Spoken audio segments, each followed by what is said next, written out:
Welcome back to the Honest Reefer. This week and last week, there's been quite a lot of stuff happening in the tank.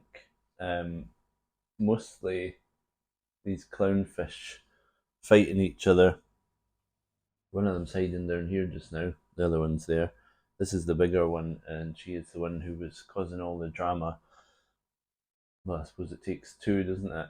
But anyway, they were fighting quite a lot, and the little one, the male one, I guess, he was looking really battered and bruised, and he had when I first seen the problem, his face was like completely white, and obviously these ones are black clownfish. I forget what the name is really for them, but yeah, they were. He was in a bad way, and all his fins were all nipped. His tail fin, especially, is looking a bit raggedy. So I took him out and I put him in here, this little, I guess, hospital tank you could call it.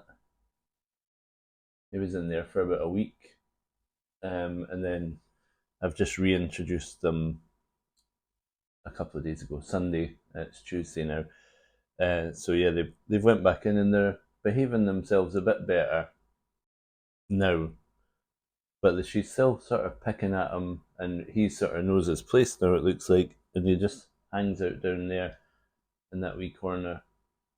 Also have a when I put them back in, I thought I'll need to change stuff up a little bit because if you just add them back in, they might just go back to how they were. So one of the things I did is I went out and bought a new blenny and a new cleaner shrimp, which I did have a cleaner shrimp before something happened to it. It died. So I put that in, put them in with this one for about 5 minutes, and then I put the other clownfish back in, and they were getting on fine. They were doing all their like shaking near each other and sort of flapping their tails at each other, um, but not really pecking and not really fighting that much. So they seem to be doing all right now. But you'll notice there's only one of them out swimming about, the big one, and she sort of you see her just going back there, swimming over here and over here, where the little one is. You can't really see him, but he's in there. She's keeping him in check. It looks like, for whatever reason. It's not. I'm not really sure why. I guess you'll never really know why because they can't talk to us.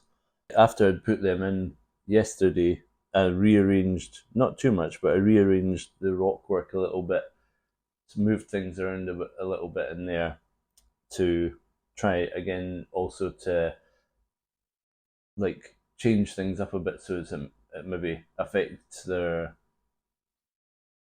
how territorial they are, so they both think it's something new and they need to get used to it again. She's just gone down there again. You'll see she keeps going down just to say stay in here, don't bother coming out. She just keeps going a bit threatening, and he's just completely submissive when she does that. So keep an eye on them. But as far as I can see, they're doing a lot better now anyway. If they do continue, I've left this tank set up, the wee hospital tank or the wee solitary tank. I've left it set up for now, and if they do continue to fight, then I think the next move is to take her out and put her in the little tank for about a week or so that she gets a bit of a change of scenery. But I need to put this little tank away over Christmas because we're going to be using this room as a dining room, which I think is what it was first intended for, but now it's the fish room, or I like to call it the saltwater room. If you're a fan of Owl City, he's got a song called Saltwater Room, which is why I called it that. Um, Everything else seems to be, there's no new corals.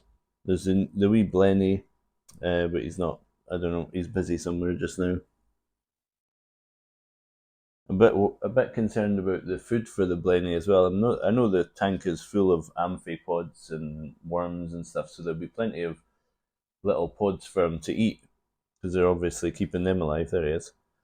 Um, so he should be fine, but I'm a bit concerned about when he runs out of that food, or if that food runs out, because he should ideally be in a slightly bigger tank than this, with a lot more rock work and places for him to hide and whatnot, and find food that's grown in the rocks. But he seems to be doing all right just now. Can't really tell.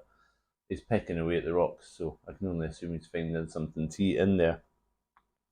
The cleaner shrimp is still getting used to things. He likes to hide out down the back there. And I was a bit concerned in case he jumps out like the other shrimp that I had. I had a Donald Duck shrimp in here, and he or she, whatever, that one went missing, and I just saw it. Usually it hid, ever since I got it, it just hid at the back of the tank, and you never really seen it. So I never thought anything of it. And then I was cleaning the back of the tank the other day, and I'd pulled it all forward, and the wee Donald Duck shrimp was stuck to the carpet. So he'd obviously leapt out. This GSP, I did a wee thing on my TikTok channel, looking at how fast it grows, and this is growing super fast. It's like 2 centimeters in a week it's grown, so we shouldn't be too far off getting the walls covered with that, I don't think. It already grew up this mangrove stem. It's almost at the top of the mangrove stem. It seems to have stopped near the top, but it didn't take it very long to get up there. You can't really see that.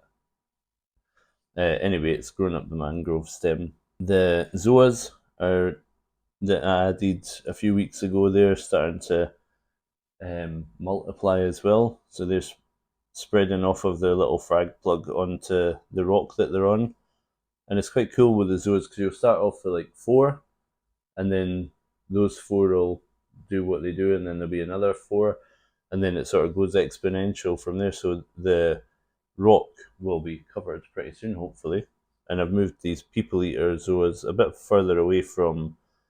I think these ones are utter chaos. There's like 3 utter chaos ones, and a few other ones that are multiplying a bit more quickly. They're spreading onto the rocks as well.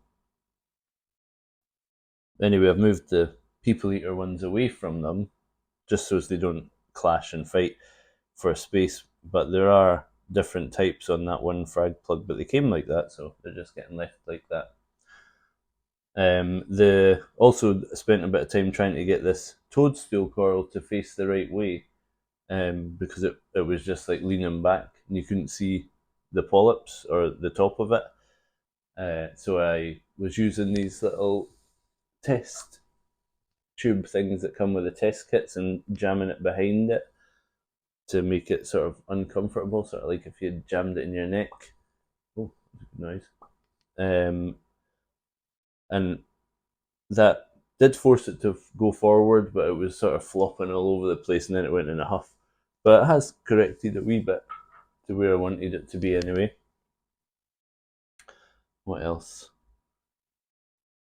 The Seriotopora, that's grown very well now. That's completely changed since I first got it.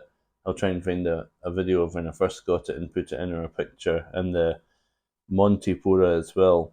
These plating Montipora, well, there was 1 and it broke, so now there's 2, but they're about probably double the size of when I first got them. I've been keeping an eye on the alkalinity levels, just because I noticed they were a bit low in the natural seawater, and that seems to be doing the world of good. Although there was maybe a bit of concern with the calcium levels, and they sort of, if you get the alkalinity too high, it'll take some calcium out of the water just with a chemical reaction. That's a wee tank update for now. If you're not subscribed, please hit the subscribe button, and hopefully next year I'm going to do a lot more of these. Thanks for watching. See you next time.